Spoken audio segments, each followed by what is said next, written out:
अवधूत चिंतन श्री गुरुदेव दत्त श्री स्वामी समर्थ. नमस्कार स्वामी भक्तांनो, मी पूजा माझ्या यूट्यूब चॅनलमध्ये तुम्हा सर्व स्वामी भक्तांचं मनापासून स्वागत करते. तर बघा, यंदा आहे 20 मार्च 2026 रोजी स्वामी महाराजांचा प्रगट दिन. आणि हा प्रगट दिन म्हणजे आपल्या स्वामी भक्तांसाठी एक पर्वणीच असतो. आणि जो प्रगट दिन आहे तो एक विशेष आणि पवित्र दिवस मानला जातो. कारण या दिवशीच स्वामी महाराज लाखो भक्तांच्या मनात राज्य करणारे स्वामी महाराज या दिवशी प्रकट झाले होते. आणि खूप स्वामी भक्तांच्या जीवनात त्यांनी चमत्कार घडवून आणलेले आहेत. तर आपल्या स्वामी महाराजांचा हा प्रकट दिन आहे. आता बघा, सर्व स्वामी भक्तांची जोरदार सेवा चालू असेल. कोणी 11 दिवसाची सेवा करत असेल, कोणी 21 दिवसांची सेवा करत असेल, कोणी श्री गुरुचरित्रांचे पठण करत असेल, वाचन करत असेल, कोणी स्वामी चरित्र सारामृताचे पठण करत असेल, कोणी लिखित नामजप करत असेल. अशी प्रत्येकाची वेगवेगळी सेवा चालू आहे. परंतु काही जणांना म्हणजे अडचण असते. ती अडचण म्हणजे वेळेची. काही महिला जॉबवर जाणाऱ्या असतात. काही पुरुषांना देखील म्हणजे आपले कर्तव्य पार पडत असताना इच्छा तर असते भरपूर मनामध्ये, पण सेवा करता येत नाही. म्हणजे तेवढा वेळ नसतो सेवा करायला. तर अशांसाठी साधी आणि सोपी सेवा मी तुम्हाला आज या व्हिडिओमध्ये सांगणार आहे. बघा, स्वामी महाराजांना देखील खूप दिखावा वगैरे आवडत नाही. त्यांना देखील फक्त साधी सोपी स्वामी भक्तीच पाहिजे आहे. तुम्ही प्रगट दिनानिमित्त साधी सोपी आणि कमी वेळेची सेवा देखील करू शकता. पण ती सेवा तुम्हाला मनोभावे करायची आहे. तुम्ही सेवेला जर सुरुवात केली नसेल तर तुम्ही आजपासून देखील सेवेला सुरुवात करू शकता. तर तुम्हाला सेवा काय करायची आहे?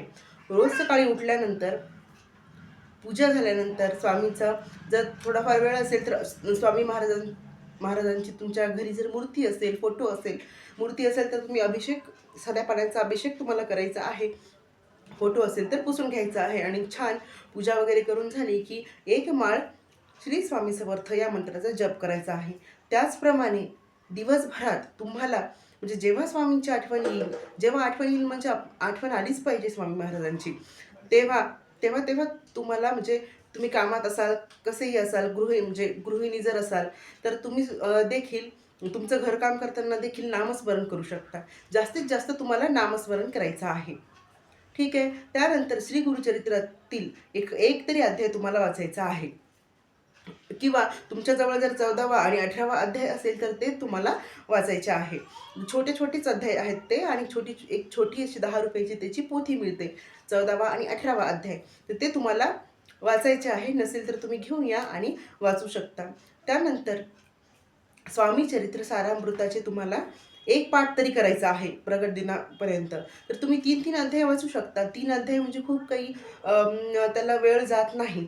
10 मिनटं नाही, मला वाटतं कमीच बहुतेक. 10 मिनटं पकडून चालू आपण, 10 मिनटं त्याला आणि 10 मिनटं माळेसाठी. तर अशी 20 मिनिटांची तुमची सेवा आहे. आणि खूप तुमचा वेळही जाणार नाही. आणि तीच सेवा तुम्ही मनोभावे करायची आहे. तर ही छोटीशी सेवा होती. तुम्हाला काय काय करायचं आहे? नामस्मरण करायचं आहे. सकाळ संध्याकाळ जर होत असेल तर तुम्हाला एक माळ स्वामी समर्थ या मंत्राची माळ जपायची आहे.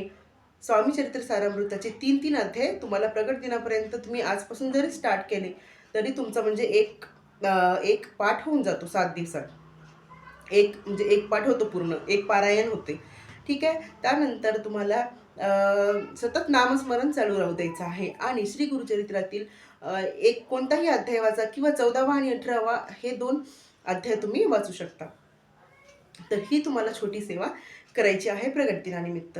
बघा, स्वामींना देखील खूप असं म्हणजे दिखावा किंवा खूप सेवा तर आता आपण करतोच, पण खूप दिखाव्याची सेवा वगैरे त्यांना आवडत नाही. म्हणून साधी सोपीच सेवा तुम्हाला करायची आहे. आणि ज्यांच्याकडे वेळ नाही त्यांच्यासाठी ही सेवा खूप प्रभावी आहे. ही प्रभावी आणि साधी सेवा आहे. तर हीच सेवा तुम्हाला करायची आहे. स्वामी महाराजांकडे मी हीच प्रार्थना करेल की तुमच्या जीवनात जे पण काही दुःख आहेत, जी संकटं आहेत ते दूर होऊ देत आणि तुमचं जीवन सुख समृद्धी आणि आनंदाने भरू देत. आता बघा, आपण फक्त आपल्या सेवेचा बँक बॅलन्स वाढवायचा आहे. स्वामीकडे काहीही मागू नका.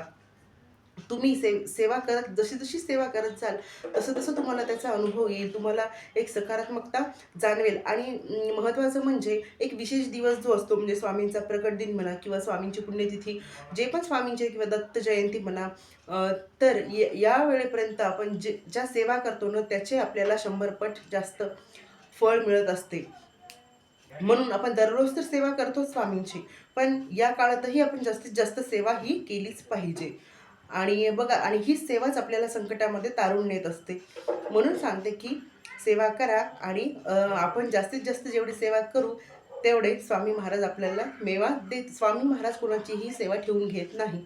स्वामी महाराज आपल्याला मेवा देतातच, यात मात्रही शंका नाही. त्यामुळे ही छोटीशी सेवा होती माझ्याकडून, मी तुम्हाला सांगण्याचा प्रयत्न केला. आता खूप स्वामी भक्त करत असतील सेवा, पण म्हणजे ज्यांना असं प्रश्न पडतो की आपण कोणती सेवा करावी, काय करावे, आपल्याकडे तर वेळ नाही आहे, तर ही तुम्ही छोटी या 3 पैकी कोणतीही सेवा करू शकता. कारण खूपच जर तुमच्याकडे वेळ नाही आहे तर नामस्मरण तर तुम्ही करू शकता. नामस्मरण आणि 14वा आणि 18वा अध्याय हे तुम्हाला करायचे. छोटेच अध्याय आहे. या 3 सेवेपैकी तुम्ही कोणतीही सेवा करू शकता. तिन्ही केलं तर अतिउत्तम. तर ही सेवा होती. तर जर तुम्हाला व्हिडिओ माझे आवडत असतील तर व्हिडिओला लाईक करत जा आणि माझ्या स्वामीमय लाईफ ऑफ शिवांश मम्मा या चॅनलला सबस्क्राईब करा.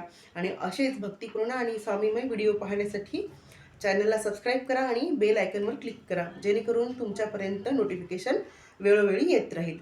आणि कमेंट बॉक्समध्ये श्री स्वामी समर्थ लिहायला विसरू नका. धन्यवाद. श्री स्वामी समर्थ.